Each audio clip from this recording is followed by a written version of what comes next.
For learning का जो most important question है जो एवरी ईयर रिपीट होता है वो है खुली किताब परीक्षा। आपको इस चैनल पे बीएड की सभी सेमेस्टर की क्लासेस मिल जाएंगी, तो आप चेकआउट कर लेना, ठीक है। तो खुली किताब परीक्षा जैसा कि नाम से ही है ओपन बुक एग्जाम। तो खुली किताब परीक्षा एक ऐसी परीक्षा है जिसमें छात्र परीक्षा के दौरान अपनी पाठ्य पुस्तक या अन्य कोई किताब जिसकी उन्हें जरूरत पड़ती है की मदद लेते हैं और पूछे गए प्रश्नों का उत्तर देते हैं।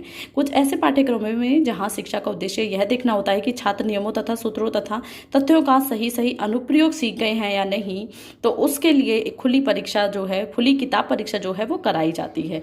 इसके महत्वपूर्ण तत्व हैं जो कि परिस्थितियों के अकॉर्डिंग होते हैं। सबसे फर्स्ट है, जब शिक्षक यह चाहते हैं कि छात्र बताए गए तथ्यों को सिर्फ याद ही नहीं रखें बल्कि उनका सही प्रयोग करना भी सीखे, तो हम खुली किताब परीक्षा रखते हैं।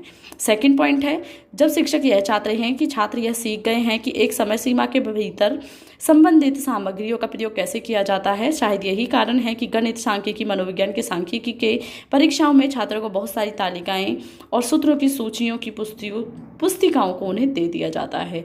तो कुछ वर्ड्स हिंदी के हैं, आप इंग्लिश भी यूज़ कर सकते हो। मेरे को भी वही प्रॉब्लम आती है कि मैं इंग्लिश में समझाने में, हिंदी में समझाने में तो कोशिश रहती है कि थोड़े से वर्ड्स आपको इंग्लिश में भी समझा दिए जाएं। तो ओपन बुक परीक्षा का मतलब है जहाँ पे किसी भी स्टूडेंट्स को बुक दे दी जाए, उससे कहा ना जाए कि बुक बंद करो, सभी सामग्री उसके पास हो और उससे ये परीक्षा कराई जाए। इसका मतलब सीधे सीधे ये देखना होता है कि बच्चे में माइंड कितना है, उसकी माइंड का डेवलपमेंट कितना हुआ है, वो कैसे किसी भी क्वेश्चन का एक एक्यूरेट आंसर देता है और वो उसका प्रयोग किस टाइप से करता है। तो ये देखना खुली किताब परीक्षा की उपयोगिता होती है।